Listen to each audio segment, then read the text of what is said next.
All right, I believe we are live here on the channel. Welcome to our educational webinar. We're talking about building business velocity with local traffic marketing and Advisor Evolved. You're probably watching this live or you're watching this on replay. I will interject every once in a while just to kind of bring you some housekeeping notes and just let you guys know where we're at. We're going to keep this on time. We're going to get right into it. But before we do, want to just make mention that we are going to be answering questions. So if you have questions that you want to know about on anything that we talk about or anything that David specifically says, make sure you ask that in the chat. We will ask those questions probably towards the later end, just in the event that David does answer some of those questions just naturally. So make sure if you have questions, make sure you put them in the chat and we will get to them. That is the benefit of doing this live. If you're watching this on replay, make sure you comment on the video and we'll come back and we'll get those answers for you as well. This is not a pitch. There's nothing for us to sell here. We're talking about some training and some education that David's gone through just on the sheer nature of experience. And he'll probably allude to it, but getting emails almost on a daily basis about this very topic. And so we wanted to host this educational webinar. We don't make any money off of this. This is just purely to help give you some resources and some education. While you're here, make sure you like this video. Do us a huge favor, like the video. Subscribe to the channel if you're not subscribed. Last thing I will mention, if you are here and you are an insurance agent, whether you use Better Agency or not, we did start selling tickets for the Better Agency conference. It's going to be April 6th, 7th, I'm sorry, April 7th, 8th, and 9th. And if you go on my Facebook page, or anywhere else you can find the link, I'll also put it down in the description below. So make sure you get your tickets there. We only have 250 tickets that we can sell. We've already sold about 50 in the last hour that we dropped it. So it will sell out fast. With that being said, without further ado, I want to go ahead and hand this off to Mr. Carothers and go from there. What's going on, David? Oh, it's another beautiful day in Tampa, Florida. I woke up, it was 42 this morning. That's why I'm wearing the sweater. I looked at myself on this and I feel like I look like Roy Scheider at the end of Rainmaker with the sweater he was wearing in court. So it's not my typical garb that I put on, but I just appreciate everybody being on that's here. And, Nick said that we don't get paid to do this. I actually do. I get paid back in the time that I save by recording this. So now I can send people a link.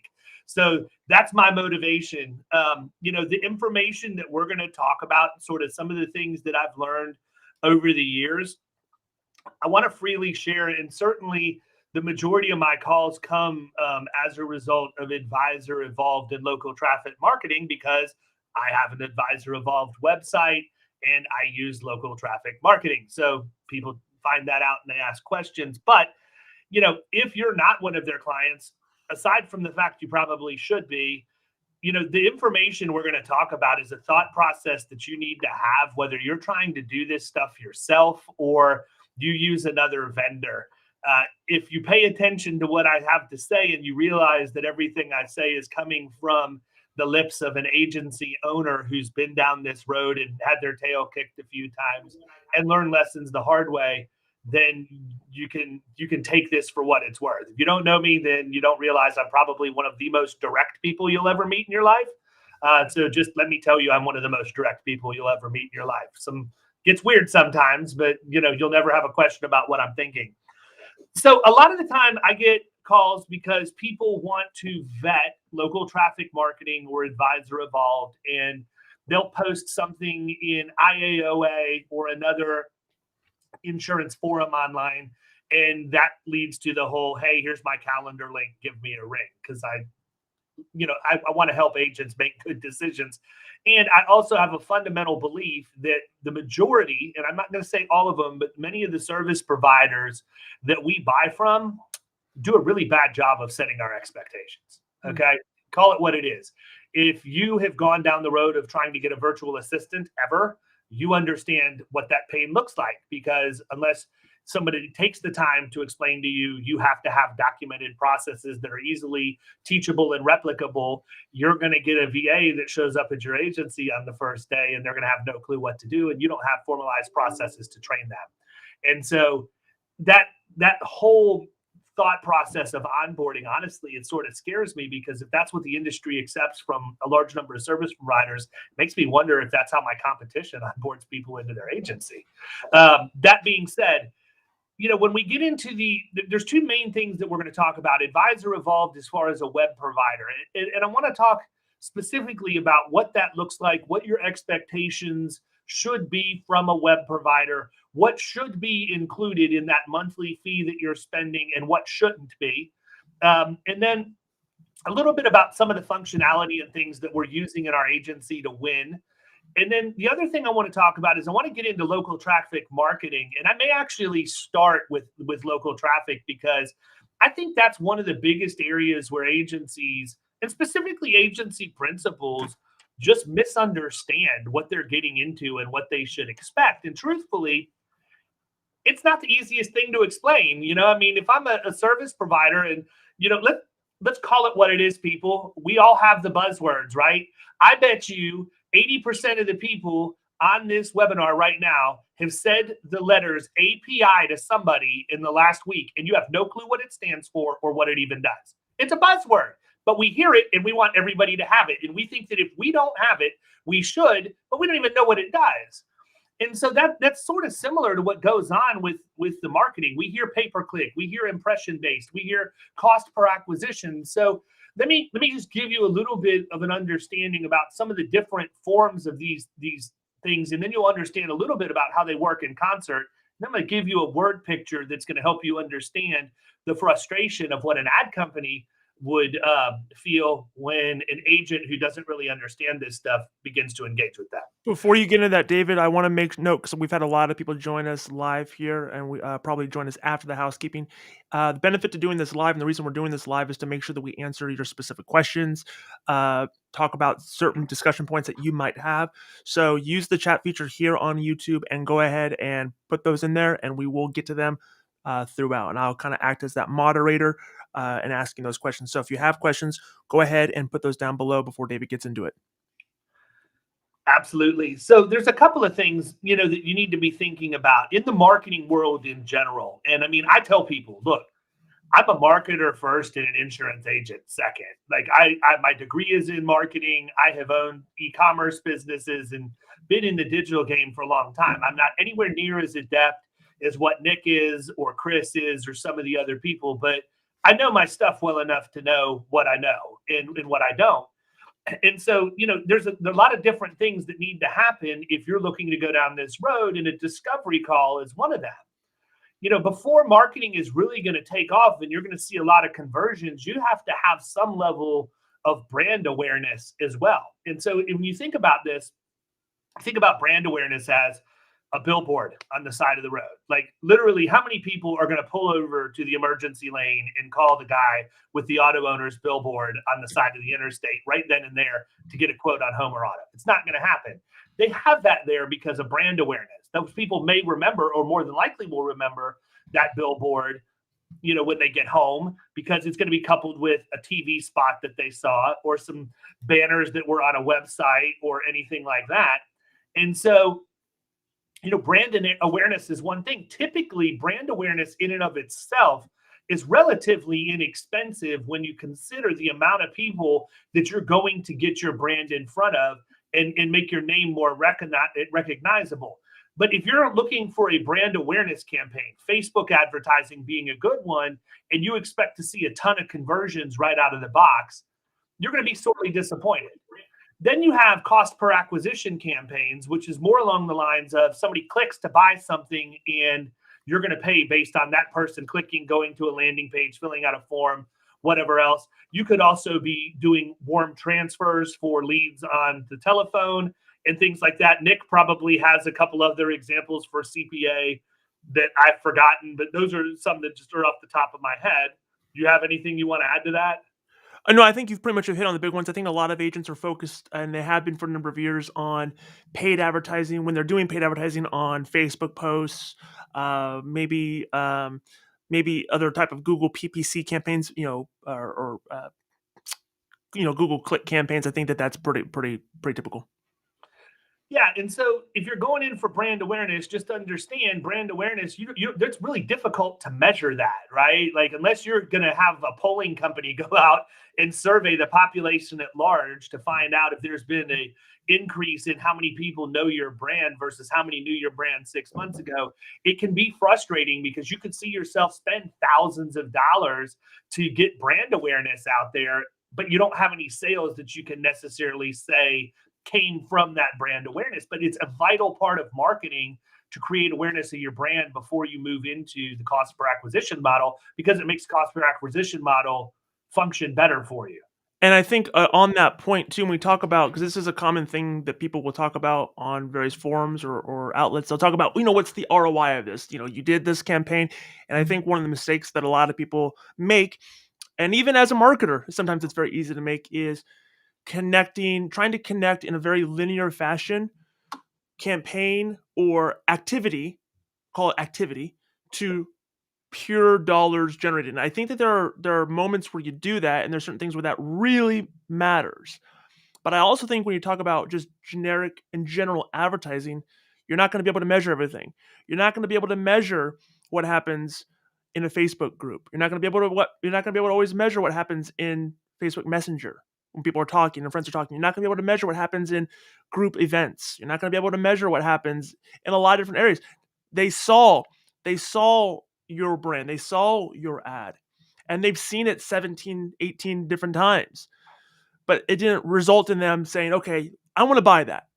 But what it does do is and we'll bring this into the world of an insurance agent, what will happen is somebody will go into a neighborhood Facebook group and say, hey, I'm looking for home insurance. And then the end result of your efforts over time and consistently over time means that people might tag you or your agency because they've seen you in your neighbor, they've seen you in your community, they've seen you everywhere that they go. And then what happens is the person who's looking for the insurance goes, I've seen them. I'm aware of them, and I just didn't think of them. Now I have this problem, and I need to solve it, and I'm going to go. I'm going to go to that resource. And so we have to look at marketing not just in pure dollars in, dollars out. There are times for that, but there are going to be a lot of times where you're going to rely on what is commonly referred to as dark social, and that is, word of mouth in a digital age. And then I think that is kind of where people need to start from an expectation standpoint, kind of bringing their thought process around. Yeah, absolutely. And so you move into the cost per acquisition piece, and you get into whether it be display advertising, search advertising, and then here comes some more buzzwords, keywords. What keywords are you advertising around? And so you read a couple of blog posts from a marketer online, and all of a sudden we're overnight experts. Here's what I know. I know that there are people way smarter than me that have devoted their entire career to doing this. And so that's exactly why I hire an outside firm to do it. It's not my job to second guess what they're doing or to question their every move. Now, I'm not telling you that you don't need to have accountability in your relationship with any service provider. You absolutely should, just like you should with your clients, and you should expect them to hold you accountable for delivering. But probably don't need to be micromanagers to it. And I think that a lot of times, because we get down this road and we think we know something, and then we've spent a couple of $1,000s on advertising after 30 days, we start to freak out a little bit because it's like, wait a minute, I spent a couple of $1,000 on advertising in the last 30 days. I haven't gone out and closed 2,000 accounts from that yet, right? And so that's when I get into the expectations. So if you're going down this road in digital marketing and you're interviewing a company, this is the word picture that I always bring up. Think about a client who walks into your agency and they say, you know what? I've seen Insurance Jesus. I want to make sure that I'm completely protected at this point. I want to make sure that I have the best coverage for the best value. And you're a professional, and I want you to put that program together for me and make sure that it's exactly what I need. And so you, as the insurance professional, go and do that. You ask them all of the discovery questions to understand what they have, what their liability exposures may be. You do the validation of what they tell you by doing online research or whatever you do with your clients, and you put together the best insurance program you can for the absolute best price, giving them great value and great coverage. And you go to them and you pitch it to them and you give them everything and they're all excited and you tell them the price and they're like, and you can just feel the air leave the room. And they say, you know what? I don't need this. I don't need this. I don't need this. Now, mind you, you've devoted hours into putting this together for them. And now they're going to piecemeal it and they're going to come back and say, well, I don't need this coverage and I don't need that coverage and I don't need this coverage. And that'll save me enough money to where the rest of this makes sense. And then in 6 months, they're in your lobby because they had a claim that wasn't covered. And it wasn't covered because they took away a coverage that you recommended. And I'm not going to get into the merits of having them sign documents rejecting coverage. I'm assuming that that's happening, right? But you're pissed. You're upset about it because you put time into this. You know that what you put together was the absolute right thing. And you did it based off of your discovery call. And this client or prospect rather had all of the right answers in the process. And then they wanted to change what you've dedicated your career to doing. And now they have an uncovered claim and they're pointing the finger at you saying, you should have told me this, right? The online advertising game is no different. I can't tell you the number of times I talk to friends who are in this arena that have somebody come in and say, this is the year. I need to expand my online presence. I need geofencing and APIs and keywords and all the other, what we hear people talking about. But they go in and they meet with a group and they go through the discovery process. All the right questions are asked. All the right questions are answered. And then all of a sudden the budget comes out. And the budget gets the air to leave the room again. And people are like, well, you know what? I didn't have $3,000 a month budgeted. I had $1,000 a month budgeted, or I didn't have $1,000 a month budgeted. I had $250. Here's the thing. If you're meeting with an advertising company and they say, we feel like we can do the best job for you for $3,000 a month. If you don't have $3,000 a month, don't hire them. Okay, don't go in and start pulling coverage out. Using my example, just don't hire them.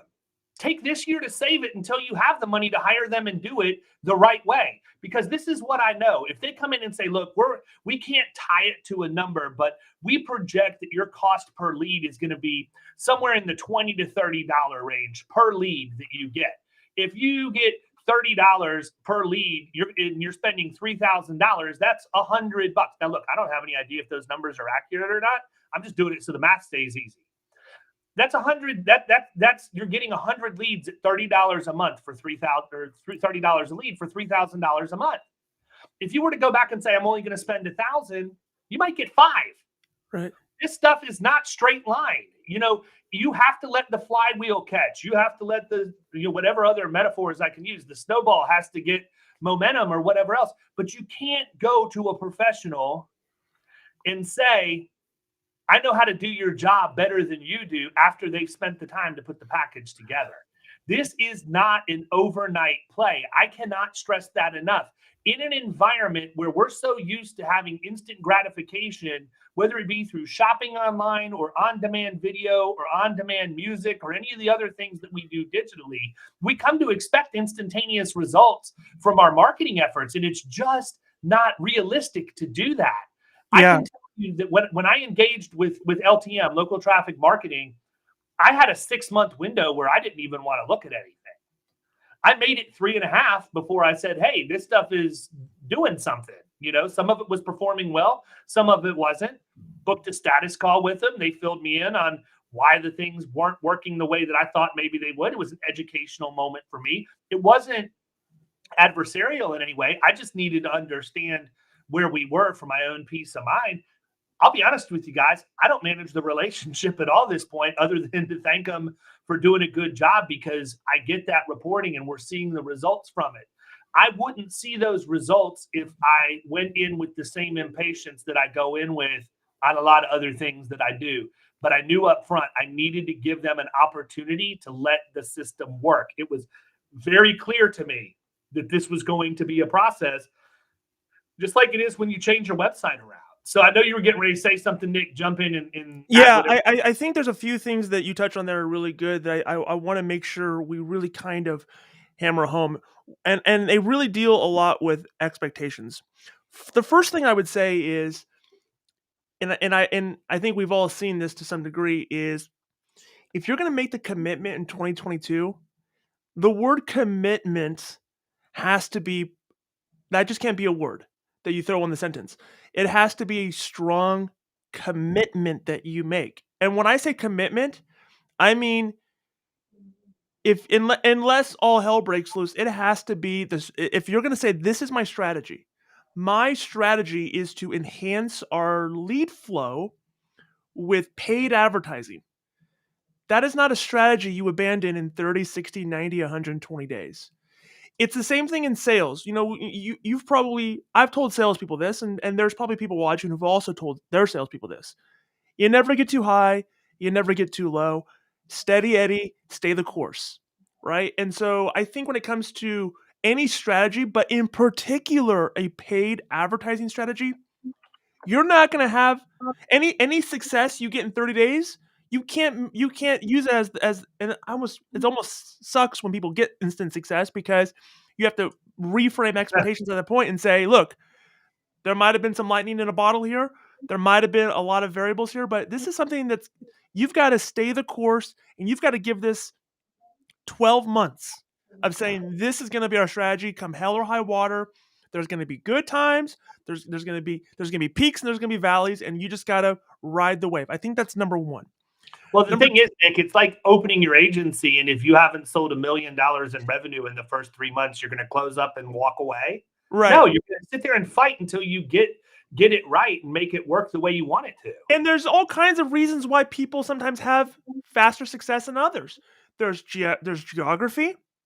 There is already current brand awareness. I'll give you an example. We'll throw out some names of maybe people that we all know, and I'm just going to use them as examples because I've no context or insights. There's probably a difference in Chris Paradiso advertising in his community with Facebook ads around maybe like their Flag Day event than somebody else who has never done any community branding, awareness, anything at all. There's a difference, right? People see that, they trust it.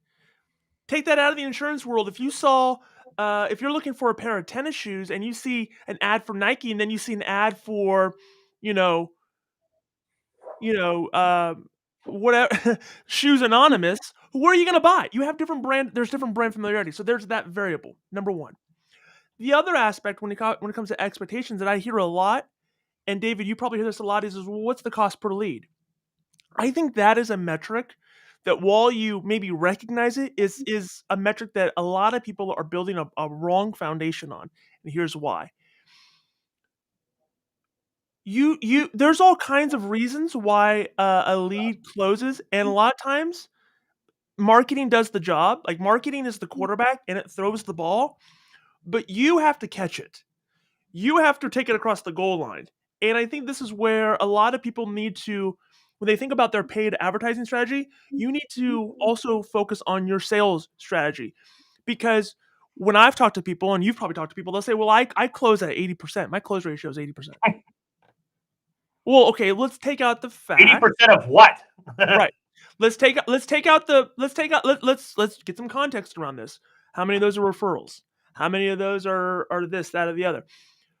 A lead off of the internet in a very competitive market is not going to be the same as a referral. Now, your marketing should warm people up. But again, if I'm the quarterback and I'm marketing, I'm the ad, I throw the ball, that doesn't necessarily mean it's going to hit you in the numbers. Right? There has to be some work and effort on the receiver's end to catch it and take it across the goal line. So don't focus so much on cost per lead. You should use it as some form of profitability metric. I'm not saying don't do that, but you need to focus more so on you're going to get these opportunities. They're not going to close at the same rate that your warm handoff referrals from your best clients close at. That's just not reality. but you're going to have a process in place to make sure that does it. And you're going to have to train your salespeople to do well. I'll give you a story. I was in an agency not that long ago, and we were doing a setup around Better Agency, and um, people started responding to automation. This is the same as if people respond to leads. And one of the response from the producer looked me right in the face and said, "Okay, what do I say?" You sell them. That's what you say. It's you gotta. It's not enough to get leads, and so don't use it as the measurement of success. You've got to sell, and that's the other component that I think a lot of people miss, and you got to really sharpen those skills. Yeah, it's funny because people tend to forget that when you get a lead from the internet, it came from the internet. Like these people were out shopping or looking, and you're not the only person. I mean, I hate to rain on anybody's parade, but there is no ad group out there that I know of that is so much better at their ad copy for insurance, at least, that it's gonna be like, oh well, these ads convert at an extra high rate because we just have that much better ad copy. No, these are people that are shopping on the internet and they're clicking through. You might be the eighth person that they reached out to, and you have to keep that in mind, and that becomes part of your sales process and pre-qualifying that lead when you get somebody on the phone. My first question would be, how many other places have you gone to, right? Because this goes back to what I talk about all the time. I don't care if you're in personal lines, commercial, life and health, or whatever else. If you don't know what your hourly rate is and what it's worth for you to spend on something based on how much you could earn doing other revenue bearing activities, you need to forget doing anything else and sit down and figure out what your hourly rate is first. That's where your return on investment is going to be. Take the internet leads and everything else and throw it out the window and figure out how much am I willing to work for an hour. Some people might be willing to work for $20.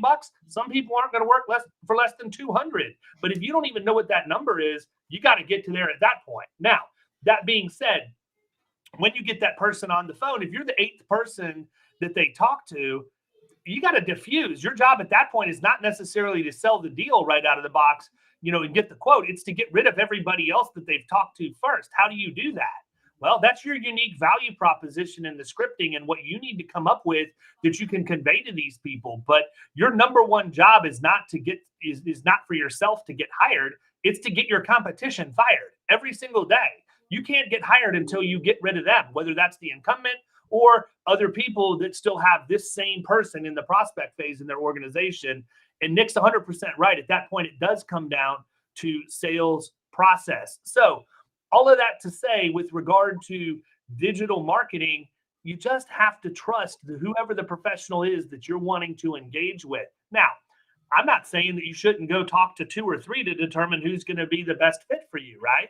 You should. That's called due diligence. Everybody, I mean, I can tell you, Chris Langell from Local Traffic Marketing would want you to compare him to his competition.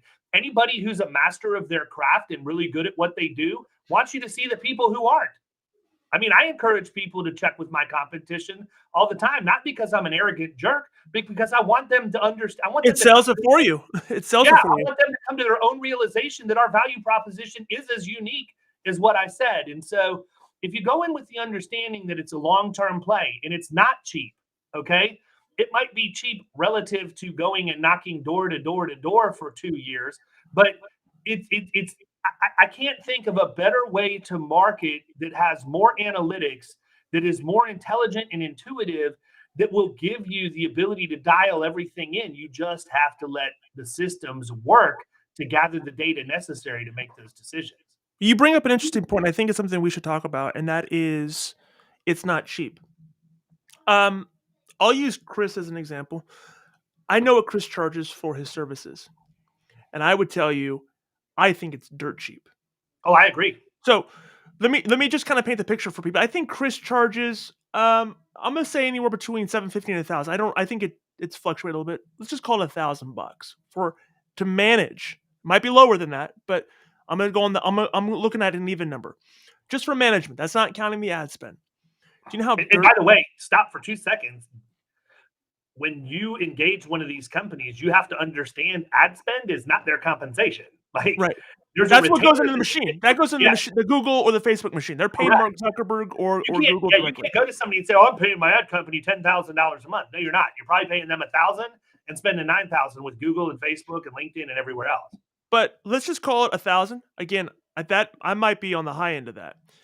That's when you look at now, I have some familiarity with this for the insurance industry, which is the most competitive niche on Google. More money is spent on Google by insurance companies than any other category. Mortgage is number 2, insurance is number 1. So you got a super competitive industry. $1,000 is dirt cheap. Do you know what they charge in other industries? 2, 3, 4, 5,000, $6,000 a month just for management or more. That's not counting ad spend. And Yeah, so we had when a guy from Silicon Valley that runs an ad agency, digital ad agency on the podcast. We interviewed him this week. I Mhm. can't wait for everybody to hear how much it costs in other That's industries retainer. when he That's to starts have talking. Yeah. that's retainer only. That's to have a professional do it for you because for you to do I had this conversation with somebody else regarding some completely different topic. I said if we try to figure this out ourselves, it's like doing surgery on ourselves. Because we got a price for something and it was, it was high and we're like, well, and someone was asked, well, can we just figure this out ourselves? I said that'd be the equivalent of us doing surgery on ourselves. We can do it.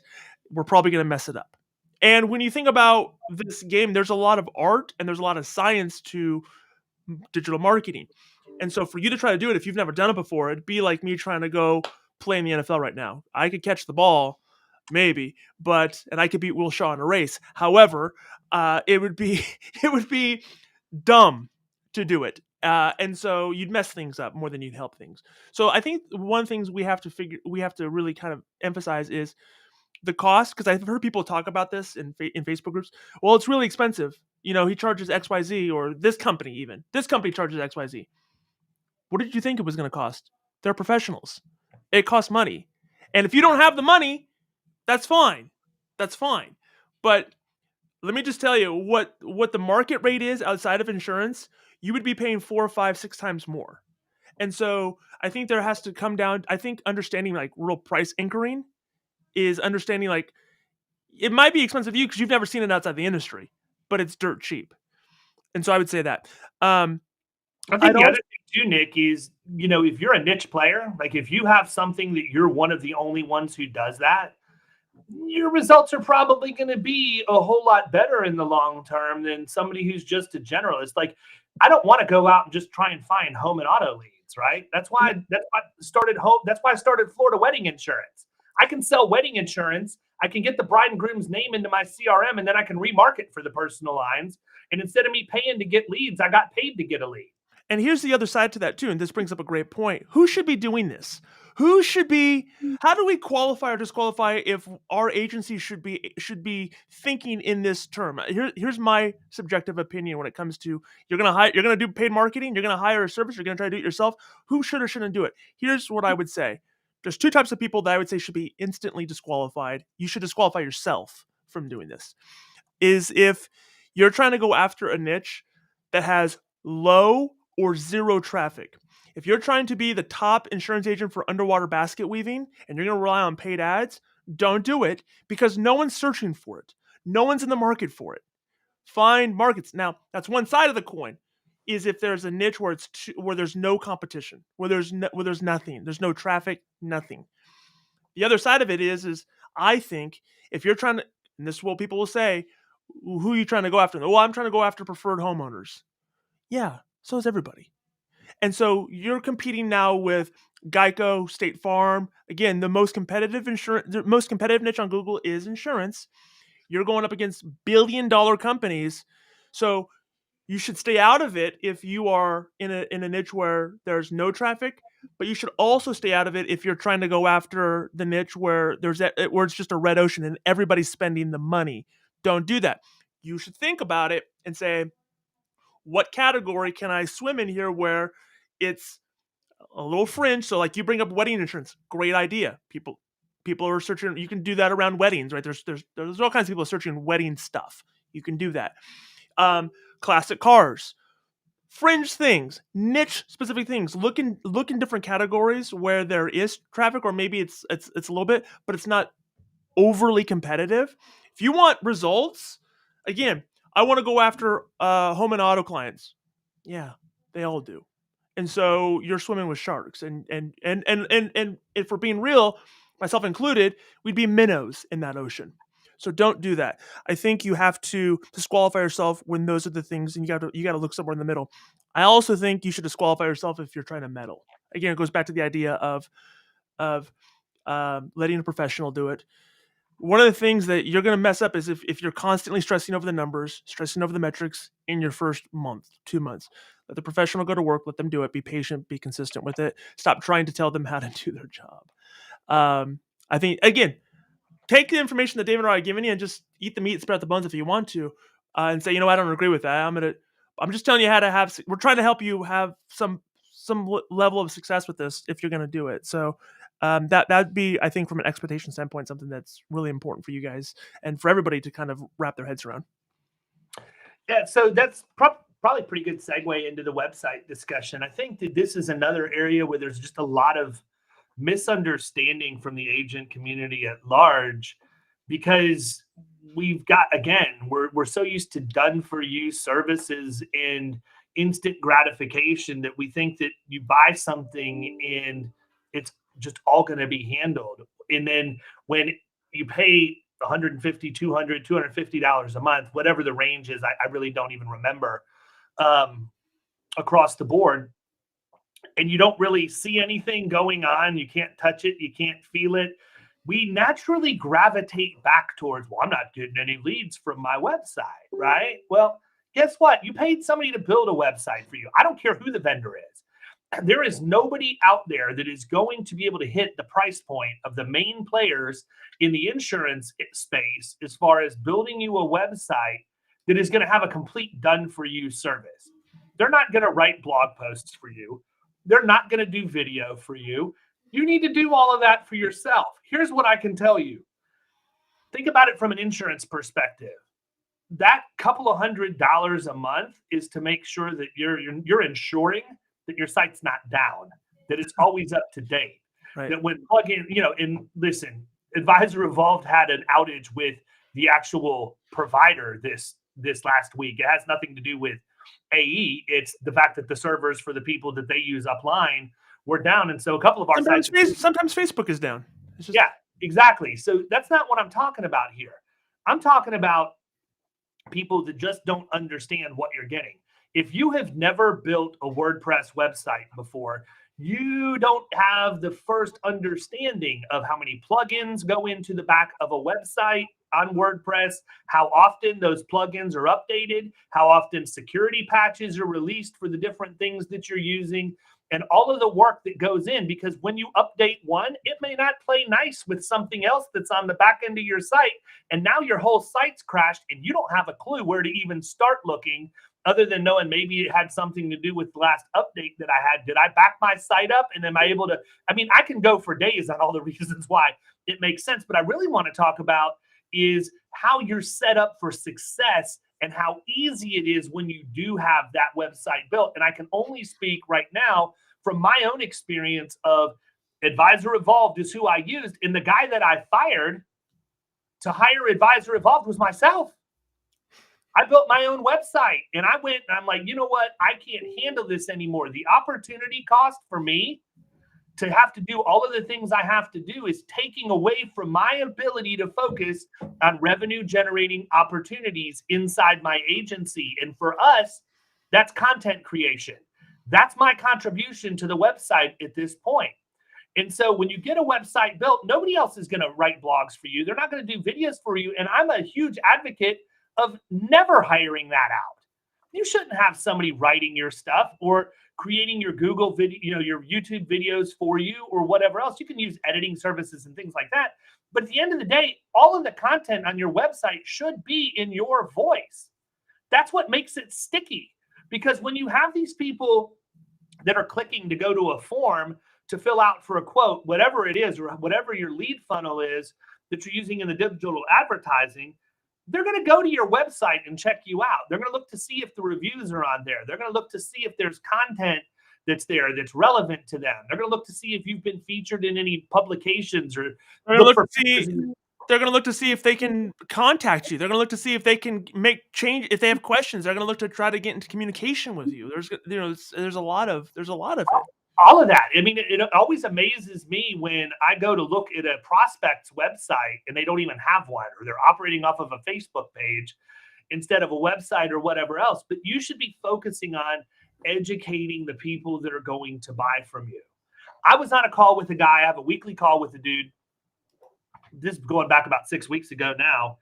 And he just was going on and on and on about he doesn't have time to scale his agency because his clients are always calling him with questions. And I let him go, and I let him go. And it finally got to the point where he got himself so worked up. He said verbatim, "It's Google's job to answer my clients' questions. I don't have time to answer all of these questions." And I said, "You're dead wrong. It's 100% your job. But if your clients have to go to Google to get the answer, this guy literally has an agency 10 minutes from mine. They're gonna get to my website because I got the content that answers their questions on there." And that's how you have to approach this stuff. You know, you're not gonna go buy a new car and have somebody come up and miraculously put gas in the tank every time you use your gas. A Ferrari with no gas is no better. Yeah, a Ferrari with no gas is no better than a Yugo with no gas. Yeah, you're not going to go buy a new house and somebody's going to come up and cut the grass and wash the windows and do all the things that come. Well, I do hire people for that. I do hire people for that. Well, I do, but it's not included in the cost of the house, right? Right. So, I mean, that's an interesting discussion point. And I think when we talk about, because I've talked to people too, and I'm sure you have too, where they go, "Well, I hired this vendor," and it doesn't even have to be digital marketing, but a lot of times it's digital marketing. They'll say, "I hired this vendor and nothing happened." Well, what did you do? I mean, it's got to be more than just kind of check-in. So this is the reality of it. I think it's safe to say you need some sort of digital presence, website, as a billboard, landing pages, chatbot. You pick your fancy, right? You need something on the interwebs. You need something. It's table stakes, but that's not enough. You do need to put gas in the car. You do need to do some work behind it, and that is the part that sucks. It sucks. And so, you know, my personal opinion on this is you've got to leverage whatever your strength is. Do you know? And this is what I tell people. So I'll kind of pull the curtain behind us just here at Better Agency. I don't do podcasts. I don't have a podcast. A lot of people like podcasts. A lot of people do podcasts. I don't have a podcast. You know why? It's not my strength. I prefer video. So I'm going to do YouTube. That's my stuff. That's my jam. So you've got to find your strength, right? Maybe it's LinkedIn. Maybe it's blog posts. Maybe it's YouTube. Maybe it's this, that, or the other. It doesn't matter. You got to find one or two of them, of your strengths, and you gotta do them, right? You can do something. You can write, or you could be on camera, or you could do something. That's what you do. And I think where you and I maybe differ somewhat is, if it's not you, go find somebody to do it. Bring them into your team, right? Have one-on-one meetings with them. It doesn't have to be you hitting the keystrokes necessarily. I think that you probably. Oh no, and when I say you, let me clarify that. I mean like you, as in your agency collectively, your team, whoever else. Listen, people. One of my best ways of training a producer is every time they come to me with a question, saying, "Go research it online, write a paper, and come back and explain it to me." Guess what? I just made them do a blog post. They didn't even realize I had them do it.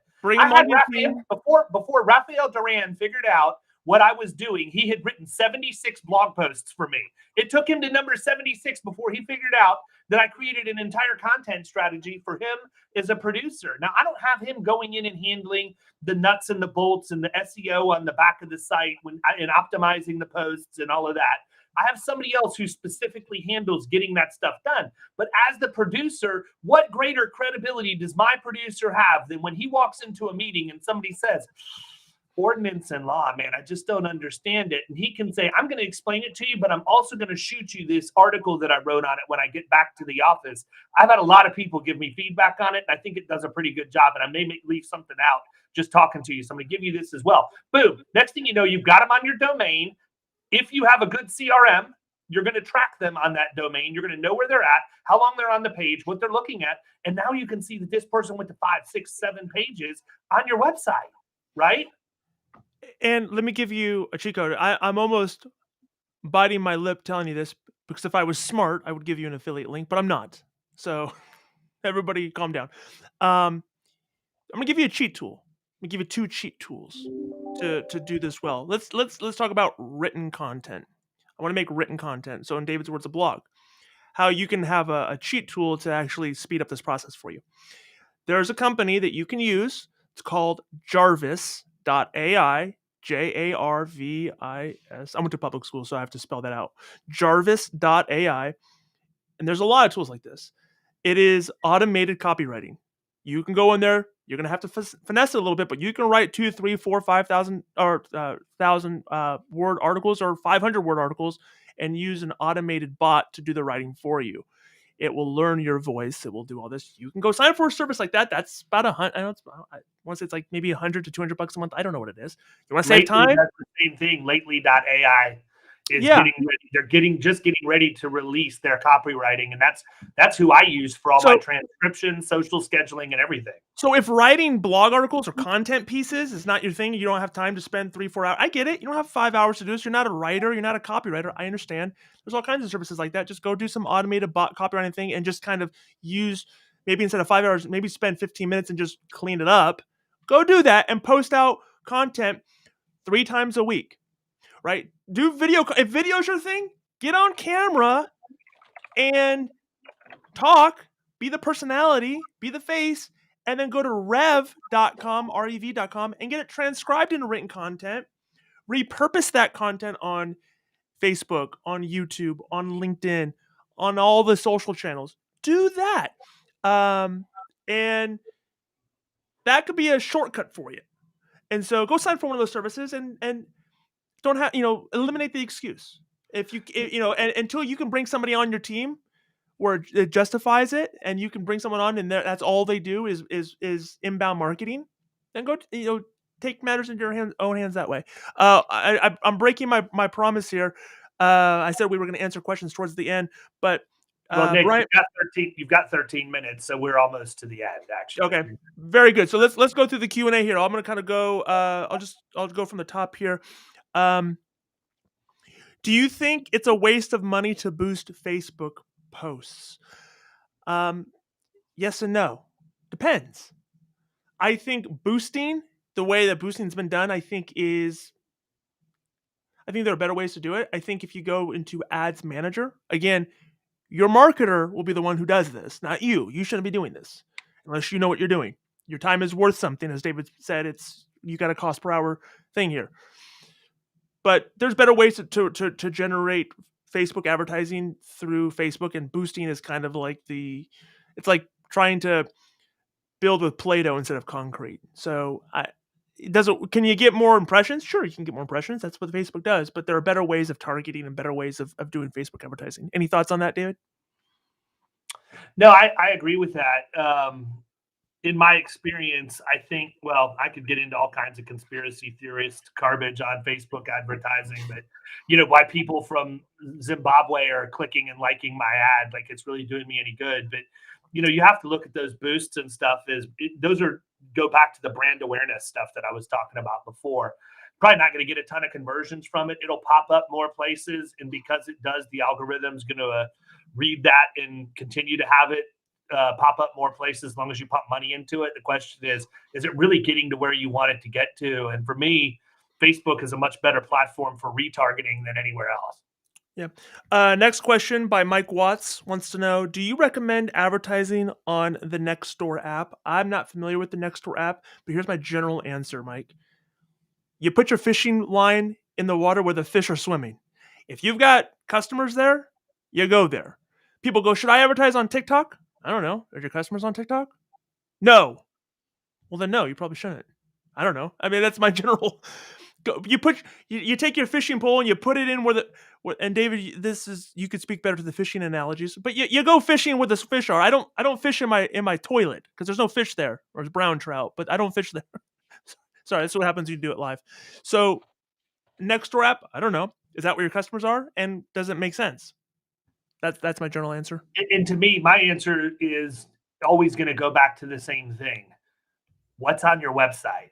What's on the places that people can go and find you? Because we have the ability to research anybody at our fingertips at this point. And so if you don't have the content on your site that's going to educate people, if you don't have the good copy at the top, in the static pages to explain what you do and the services you offer, if you don't address pricing right up front, the number one most clicked link on my website is the one that's tabbed. It's the tab that says pricing at the top. The other one is contact us. And so be right in everybody's face with all of this stuff. But to give you a little bit of insight quickly into the content creation piece, because people ask me about the copyright company and all of that. It's Lately, Lately.ai. I use Lately now for everything. As soon as they're in the process of releasing this AI copywriting product, which if works like everything else, will be spot on.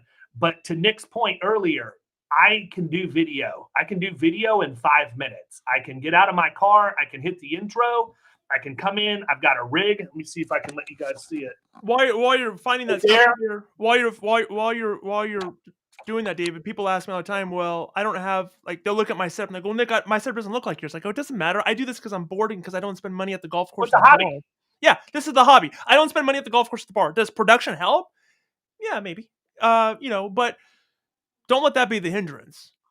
Yeah, no, I mean, I went for a year and a half with an iPhone, period. You don't have to have expensive equipment to do it. But for me now, I can hit my intro, boom, I can come in, I can hit 3 to 5 minutes on this little rig that I bought over here, and I can go in, put that thing in Adobe Premiere, have it edited, and that's it. That's really all I manually have to do at that point because the software does everything else for me. I take that video, I upload that into Lately. It will put transcriptions in the video. It will subtitles rather. It will transcribe the entire video.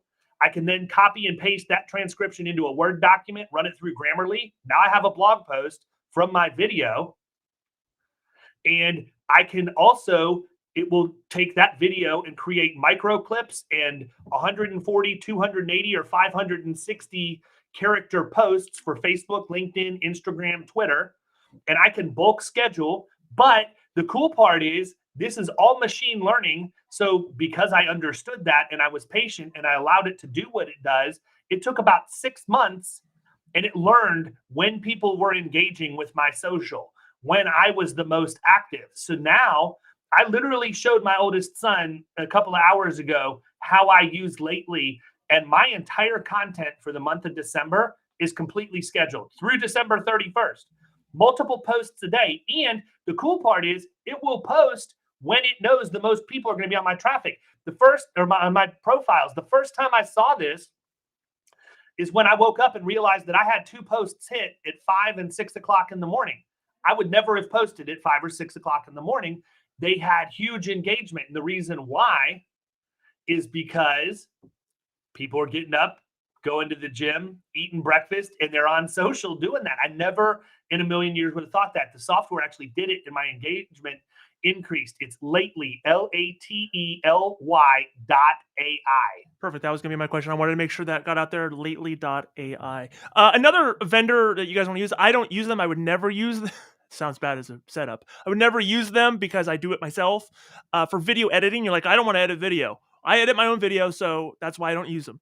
But look up VidChops. VidChops is another service that if you want to have professional video editing done, you're like, I just want to make the content and give it to them and have them edit it.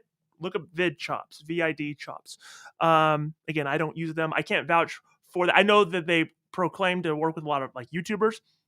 I do my own, so that would be why. So look up VidChops if you want another vendor for that. Let's go down here even more. This goes back to an earlier point that you made, David, about people clicking on your ad or whatever, but they're also clicking on other people's ad is I don't know, it's the agency name, so I don't know who's asking it, but they said yes, but they are shopping and tend to be hot leads. If you're the first call back and quote, you stand a good chance to get the count. And I would say, yeah, maybe. I think speed to lead, that whole concept is relevant and is important in the manner that you don't want to wait hours or weeks to get a hold of somebody. But when I think in 2022, I think that concept of speed to lead and automation, where it helps and where it is helpful, I don't think it's the sword that you need to die on. Because again, if I am wanting to hire somebody and I'm in that awareness stage and I'm trying to learn more, I'm more in the education stage, not awareness. I'm aware of the problem. Now I'm looking for education to solve it. Then I think whether it is 5 minutes or 15 minutes or 30 minutes, I think you have to give yourself some grace there, and you also have to ask yourself if someone's that impatient. Maybe it's okay that they weren't my customer, because that just seems like a service headache, nightmare down the road. I think it's important, but I also think it's not the sword you have to die on. Any quick thoughts on that before we get to the other questions? No, I mean, I think it all goes back to what's your process when you get them on the phone. I don't care if you're the first or the eighth. If you have the right process, you're going to win more than you're going to lose. And that goes back to qualifying how good the lead really is. If this is somebody that's got 10, 20, 10 on their auto and they're looking to save $20 a month, I'm not your guy. I'm never going to be your guy. So I might as well make your life a whole lot easier and tell you that up front and call it a day. I forgot this feature exists where I could just put the questions on the screen for you. Oh, cool. Yeah, so local traffic marketing is who does all of our digital advertising for us. They handle all of our Facebook ads, Google ads. Actually, Facebook and Google ads is what they do. We don't do anything on LinkedIn, and we don't need to do anything on YouTube because I can handle that stuff in house, based off of our own skill set internally. But they handle all of the ad buying. They determine the copy that's going to be put up. They create the forms for us to use, and they work in conjunction with the guy that I have here that programs the CRM system to work in conjunction with them. I understand that not everybody is going to have a guy that has a CRM, that does nothing but CRM in their operation. I wish I didn't sometimes because it's a huge expense for me, but it was a business decision that I had to make. And it goes back to what's my hourly rate and what am I the best at? And it's not that. So that made a lot of sense. But for the digital marketing, they're specifically handling some of our niche stuff, with regard to Florida wedding insurance, Florida fitness insurance, Florida veterinary insurance, Florida childcare insurance, some of the affinity products that we have that you guys may not know that I had. Now you do. So that's the stuff that we're trying to drive traffic to. I specifically use them because they are based on landing pages with short forms that we then engage to sell the deals on. And that's all going to be paid traffic. You're never going to get organic traffic to a landing page. There's not enough meat on the landing page to generate organic traffic. So, I pay for I pay for local traffic marketing to manage that stuff for us. They don't do any of the middle market stuff. They don't know any of the workers' comp stuff because those are things that really we need to be going out and meeting with people about. We need to be knocking on doors, having phone calls, and using the scripts that we know work. And truthfully, for our segment of the middle market, those CFOs are not on Google searching. If they are, it's not because they're going to go click a paid ad or an ad for somebody. They're probably typing some keywords in like workers' comp experience modifier. And when they do, they're going to get to one of our blog posts anyhow. So I don't need to pay for traffic for that. It's education, right? And that's part of understanding. Like people go through those stages. We talk about a lot. Maybe if you're not so familiar with the marketing terms and world, this is talked about ad nauseum. Is that people go through stages. You go through stages too. Whether you're buying bubblegum, blue jeans, or private islands in the Bahamas, you go through some sort of phase. Whether you're aware that there's a problem, you become aware that there's a solution. You educate yourself on the solution or ways to solve the problem, and then you buy, right? And so when people are typing in that example that you have, they're aware that there's some sort of problem. Now they're solution focused, and that still requires some bit of education. This versus that, compare and contrast. Do I buy a Samsung or do I buy an iPhone? Why? And so that's why people are doing that, and we all do that. And buying insurance is no different. Question here: advice for those just beginning in the marketing world. So I'm assuming this is people who are wanting to dip their toes into marketing in their agency and not people who are trying to do the marketing themselves. First, I would say if you don't, my advice is it comes down to understanding who you're trying to attract and why, and then becoming less focused on the tactics and more focused on the strategy first. Here's how I always list things, and this is true for everything that I do in marketing when it comes to better agency or talking with agents. Is what's the goal? What do we want? What's the strategy? So goal is we want to grow our cold traffic customer outreach by X. Okay, the strategy is we're going to use paid advertising to do that. Now the tactics are going to fall underneath that umbrella of strategy, and they have to complement. It has to be kind of a totem pole of sorts. A lot of times people just focus on the tactics. Well, I'm going to start running Facebook ads. Okay, well, why? To Mike Watt's question, point earlier, should I do next door? How does that align with your strategy, and how does that strategy align to your goal? So I think that is what you need to do. You need to identify the customer. You need to identify the goal. You need to identify the strategy that you can do that. It sounds like paid advertising is the strategy. Now we've figured out those tactics. So my goal is I want to grow in the area of I want to write more QBI products, which will tie into another question here. QBI products for wedding insurance or pet insurance. Great. Now I need to use these tactics because this is going to be the best way to complement that. I hope that helps. It's not a one size fits all. It's really understanding your specific goal and the strategy that is going to help you get to that goal. Hey, Nick, I don't want to cut anybody's questions short, but I do have to bounce because I've got a killing commercial webinar on cyber liability I have to lead like a minute ago. No worries. I can stick around and answer any remaining questions that people have. So yeah, David, guys, you're welcome to connect with me on social. I'm on Facebook, LinkedIn, wherever else. I'm happy to answer questions. Anytime that you have them, feel free to reach out. I'm happy to be a resource for you. So thanks for your attention. Hopefully you guys took something out of this. Fantastic. I'll stick around if anybody has any remaining questions that they have. So we'll give this probably just a minute or two. Again, we didn't want to make this a marathon. We want to be very concise, starting and ending here. So we'll give this about 30 seconds, and I'll see if any remaining questions come through. Thank you. And while I'm doing that, I'll just kind of say thank you guys for watching. We had a good showing here. For those of you who did stick around the entire time, appreciate you. I'll tie up with saying that again. From the housekeeping earlier before, if you're whether you're a better agency user or not, we want to invite you to our user event. We just announced it today, and that is I'll put that in the comments down below for you guys to, if you guys want more information on that. So, other than that, I think we are out here. You guys have a fantastic day, and we'll see you guys soon.